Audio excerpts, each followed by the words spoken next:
Going down the aisle, it's WrestlePedia with your host, the savant of the squared circle, the Rayman of wrestling. It's Brody, the insane brain Herman.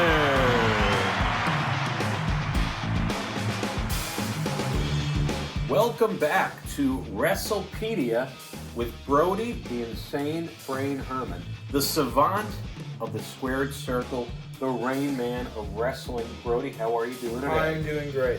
I love today's topic. As you know, season 1 of this podcast is all about rankings, and not the kind of rankings that you've seen other shows do, but really interesting categories. And I think today's category might be one of my favorites. This is counting down the top 5 crappiest gimmicks. Yeah.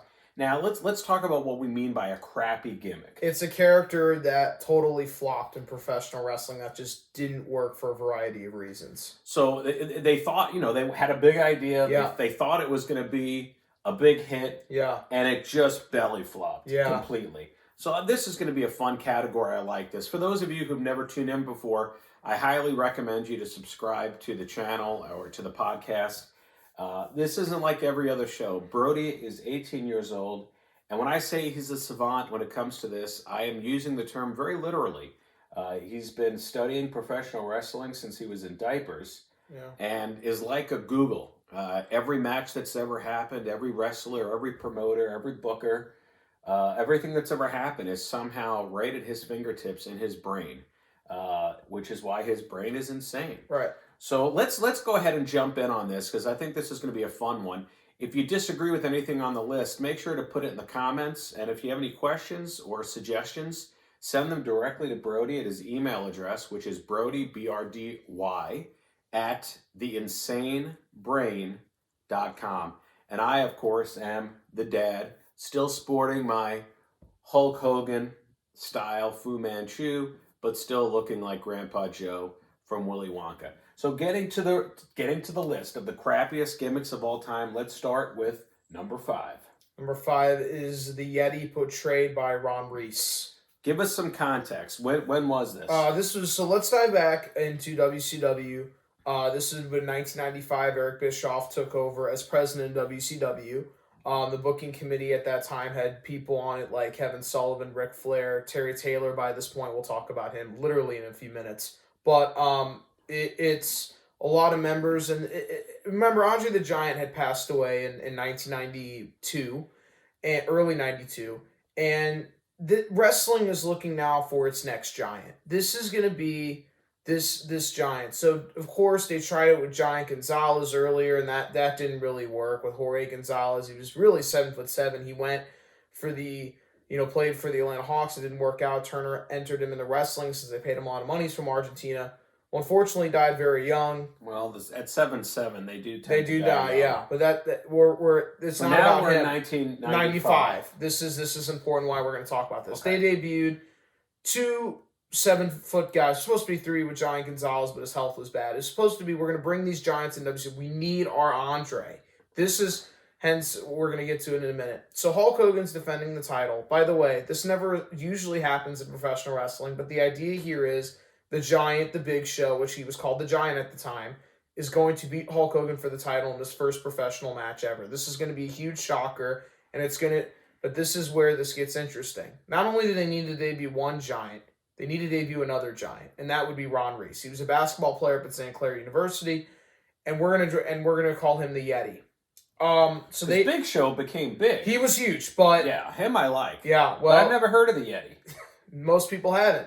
So the Yeti is about 7. He's a little bigger than Big Show. Big Show's about 7 foot. This guy's about 7'2". He played basketball. He had the shortest little arms, though. He looked like he was known as the T-Rex. I was going to call him the T-Rex. Ron Reis had little arms, but the Yeti, he's supposed to look like a snowy, furry creature. This was him wrapped in toilet paper. This just didn't go well, and he comes out there during a match in the very famous Tony Schiavone quote, the Yeti. He screams the Yeti, and he comes out wearing this toilet paper, and they're part of this Dungeon of Doom group. And of course, he comes in and he shares a bear hug with the Giant and interferes. Old Giant wins, beats Hulk Hogan for the title in his first time Halloween Havoc. Of course, the Yeti doesn't go over very well, and it wasn't a bad... Is this something that people could watch on YouTube? Yeah, so you can go to the WWE Network, or you can go to YouTube and just type in the Yeti WCW Halloween Havoc 1995, and you will see this individual wrapped in toilet paper, bear-hugging Hulk Hogan with the Giant, the Big Show, on his first night in.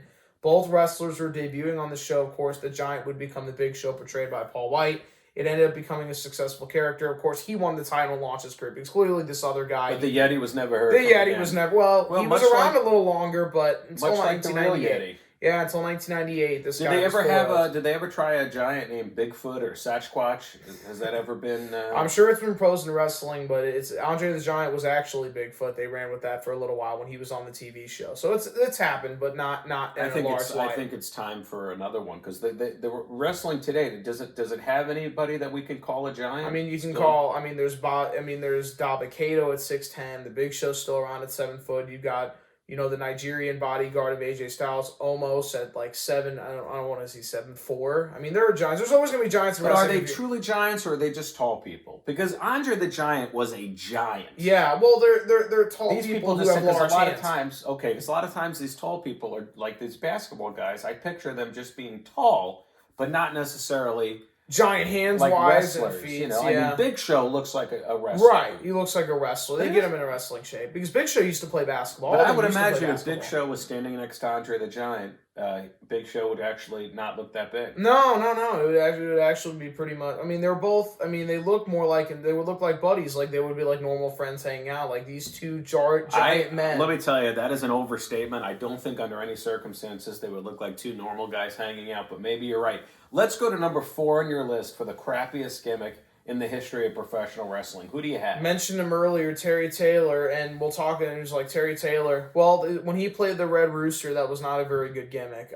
Vince McMahon, yeah. The Red Rooster. The Red Rooster. When was this? This was in 1988. Terry Taylor was, I think he was in the UWF for Bill Watts. He was the top babyface at the time, and he was a pretty good wrestler. He started wrestling in 1979. This guy had.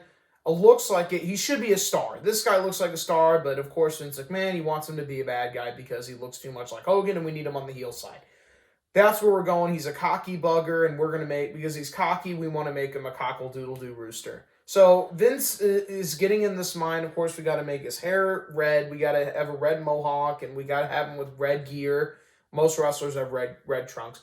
And of course, he needs to do the cock of the walk. He has to cluck. That's a thing, and he's got to be the red because people weren't ready for him to be heel. Do you think, because at the time, Sammy Hagar was kind of taking over as lead singer of Van Halen, and he's the Red Rocker, isn't that his nickname? Yeah. Do you think that inspired the Red Rooster? No, I'd probably. Is that a play I on don't know if that? Vince McMahon listens to much Van Halen. He probably didn't even know what Red Rocker probably was. He only saw it as him being cocky and him being like a rooster. So they dressed him up like a rooster. And did he have one of those like walks where he? Yeah, he would do the walk with his head, and it was. How long did this last? It lasted until about I think it only lasted a year, and then he went back to WCW in about '89. Then he went back to WWE. He jumped all over the place. Then he went back to WWE's The Tailor-Made Man, and then of course when he came out, everybody did. So they were still making fun of him. Yeah, for his Red game Rooster. over. And I'm assuming you can go on YouTube. Oh yeah, you can. in, Red Rooster WWE, and you can find this guy wearing all red and like a robe. And do you think when these guys are wearing the stuff that they look at themselves in the mirror and every so often they say, "This is just ridiculous. Why this isn't going to work." No, I'm sure they do, and of course Terry Taylor is probably wondering, I'm a big top wrestling Hulk Hogan ripoff star with Bill Watts, and why am I in WWE now? And I'm trying to be a main eventer. Do you ever and people get are the talking sense? at me. Do you ever get the sense that Vince McMahon sometimes would come up with these kind of things to kind of humiliate? Oh, I'm sure it's a rib in its own way. I'm sure to Terry, it's got to be a rib or something that's. He's under contract, so he doesn't have a lot of choice. Yeah, we got to make him. Take him down a peg a little bit. Yeah, you're probably right. We got to. God dang, we got to give him a rib. He's got to look like a banty rooster. Probably something like that. Let's get to number 3 on your list, because this is a very fun category. Yeah. Because I'm a guy, I'm into marketing. I do a lot of that in my business. Yeah. So when I see a bad marketing thing flop like this, Yeah. I find it particularly entertaining. Who do you have at number 3? Shockmaster, portrayed by Fred Ottman. And I'll say this. First, what time period are we talking about well, here? he debuts in WCW 1993. I got to give you context of why he's here in this gimmick. He was Tugboat. Remember, WrestleMania 7 was supposed to be in the big Los Angeles building. And the original main event of WrestleMania, I think it was 7 in California. It was supposed to be Hulk Hogan versus Sheik Tugboat. We need to turn Tugboat, Fred Ottman, into a bad guy. And he's going to be Sheik Tugboat. He's turned against the United States. It's going to be great. He's turned against the United States. And he's now going to be this Sheik. This was during Desert Storm. And, of course, the Los Angeles Police Department or whatever said we can't secure the event. So they had to move it to the arena. Of course, Vince was upset. And all of a sudden, they realized that Fred Ottman is not going to be, the main event. We got to make Sergeant Slaughter the bad guy. I miss Sergeant Slaughter. Yeah, well, he became Sheik Slaughter. We got to make him a bad guy, kind of an era bad guy to go against Hogan because it was going to be this All-American guy versus him, and they wanted to get the belt back on Hogan since Ultimate Warrior failed before, and we got to get a heel to turn it between Warrior and Hogan. Well, after that, of course, Fred Ottman says, not going to put me in the main event of WrestleMania. I'm going to go to WCW. I'm going to go to the competition. For some reason, then when he jumps over, all of a sudden... He goes to the WCW. Yeah, he goes So this there. is not a Vince McMahon deal. This is not a Vince McMahon deal at this particular moment. And what do they do to him? You can look this up on YouTube. They give him a vest, like a black furry vest, and a Stormtrooper helmet with glitter all over it, and call him the Shockmaster, which none of it makes sense. And you're going to call him... Ric Flair came back to WCW in 1993 and did this show called The Flair for the Gold and had his future wife, Wendy, on there as a maid or whatever, kind of like this Palace, and all these wrestlers had talk shows back then. It was a thing. And coming out, Shockmaster is going to make this huge entrance, and coming out, he trips on a cord and falls over through the paper, and he falls over. It's a fail on YouTube. You can look it up. Shockmaster's failed debut is one of the... It was viral before YouTube, and then now it's even more viral. It's amazing.